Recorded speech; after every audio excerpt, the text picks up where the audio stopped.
Rejai.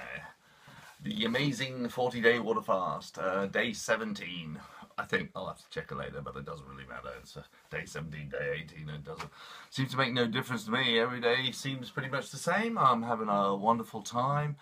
Energy levels high. The only thing that's changed physically is if I get up very quickly.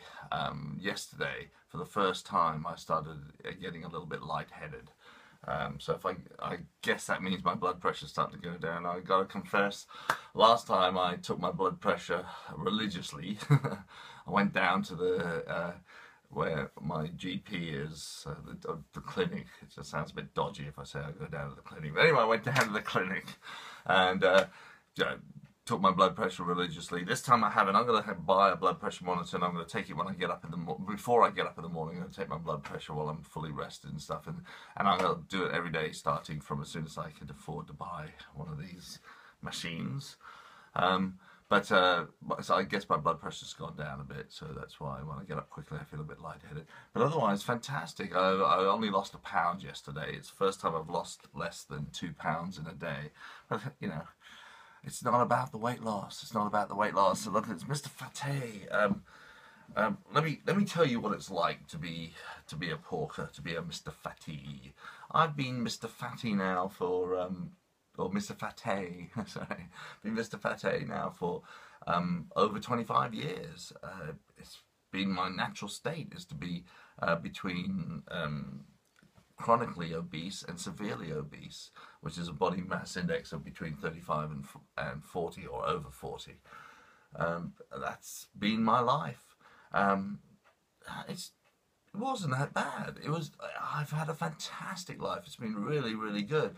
And do you know the best bit of it? The thing that was absolutely the best about it was the food. I mean, I cannot express to you the deep pleasure and enjoyment I get from food. Man, oh man. I don't think there's a person alive. Now, it's very difficult to have a competition on this, but certainly judging by my weight, there were not many people around on this planet who love food as much as I did. Well, I do. I mean, nothing's changed. I love food. I'm going to suggest that we're all genetically predisposed to love food and to love sugary food and fatty food. It's the way we're wired. This is the way it is. The reason I'm doing this 40-day fast is because it's not for spiritual reasons. It's not for health reasons, although I appreciated both of those side effects. It's for psychological reasons. I love food. Oh no, I finished all my water. I love food. You love food. We all love food.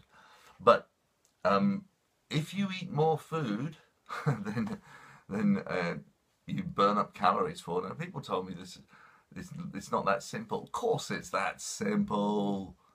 And if you take in less calories, you're going to lose weight. I mean, when they say it's not that simple, what they're talking about is why I'm doing this experiment. It's the psychology. The maths is clear. You burn up more calories than you take in, you lose weight. It's really simple. It can't be any more simple. The problem, and the thing that they think when they're saying, oh, it's not that simple, is the psychological aspects. Yeah, you know it's the right thing to do. They're talking about temptation. They're saying, oh, yeah, you go. Now, if there's nothing you can do, if we're genetically predisposed to be fat, and there's nothing you can do about it, well, enjoy being fat. I've had 25 really good years of being fat. Man, the food I've eaten, and the amount of food I've eaten, whew. You know, the trouble is there's some negatives.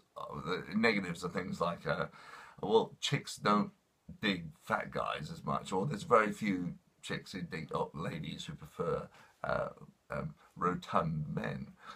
Generally, you know, if you are walking down the street and someone leans out a car and says, "Whoa, you're fit," you just know they're talking about somebody else. They're not shouting at you. No one's going to say you're fit if you're fat, or if the numbers of the opposite sex who prefer fatties like me are limited. They much prefer fit, strong, healthy people. That's their natural selection, just as it's our natural selection to eat lots of food. So what I'm saying is this: if you can't do anything about it, well, stop trying. If you really cannot do anything about being overweight, enjoy it. Or why don't you just sit back and wait until someone discovers it? Why don't you have a gastric band inserted? Why don't you wait for some new wonder pill? But you don't have to do anything. Just enjoy the food, enjoy your life. Now, personally, I think that this is a disaster. I think that if you follow your natural urges and you give in to temptation repeatedly and stuff, all you're doing is practicing giving in to temptation and getting better at that. And that's not the way to make the world a better place. So this fast is all about willpower, and I hope you can see, I mean, watch some of the other people on the fast and stuff. When day 3, I'm so weak, I've got a headache, I've got my back hurts, and I can't sleep, and the headaches, and I have no energy, and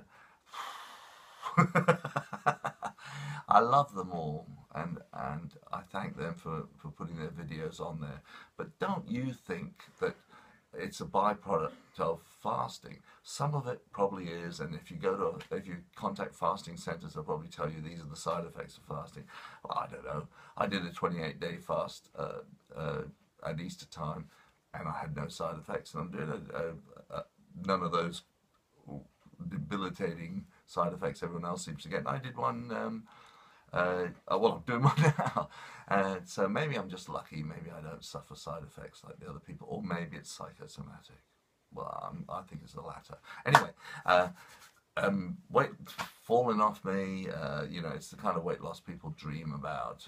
To be able to lose nearly 30 pounds in 2 weeks and stuff is a pretty good kickstart to any diet. I just want to remind you, after I do this 40-day fast, I'm going on raw till 4, which means I eat nothing but raw food till 4 o'clock, and then after that, vegan. The whole time it's vegan, but only raw up until 4 o'clock. My son has been preparing meals for himself that are just mouth-watering. I'm really looking forward to the time when I can share them with him. But these vegan meals are just amazing. So I'm going to sign off now. I just want you guys to know that I don't want everyone to fast. I just want everyone to be able to understand and appreciate temptation. I'm not doing this because I want everybody to go out and do an extended 40-day fast. I mean, forget that. I mean, wouldn't it be just nice that when temptation strikes, that you have some strategy or some tactic that you can deal with that temptation so that it doesn't overwhelm you and knock you back to square one when you've been doing really well? I'm going to explain Spend a Saver. As soon as I do, I'll put a link on here. So I'm sorry for all the people who are watching this video before I put the link on there, because you won't have the link, but I will put it on there. And also, if the best thing to do is subscribe to my channel, and then you'll be able to get all this information as it comes out. Yeah, subscribe. And also, if anyone wants to support what I'm doing in any way, like my salary is very little. I work for love, and my salary is about £100 a week, and I get tax credits of £95. Did I say a month? This is a week. £100 and £95 tax credit. So under £200 a week. But the things I do, the things I've been doing for years, I do for love. I'm not interested in money in any way, shape or form. But it does mean that it's quite difficult for me to buy things like blood pressure monitors and things like that. So no worries, if anyone wants to donate one to me, I'll be happy to receive it. But subscribe, keep up, let's work together, let's combine our data and information, find out how Mr. Fatties all over the world, if they want to, if they overcome temptation, let's figure out the tactics and the strategies for doing so. So if they wanted to do a 40-day fast, they could, but they don't need to. They just want to beat temptation. They just don't want to be knocked back to square one, especially when they've already covered 15 squares. Rejai, rejai, rejai. See ya next vlog.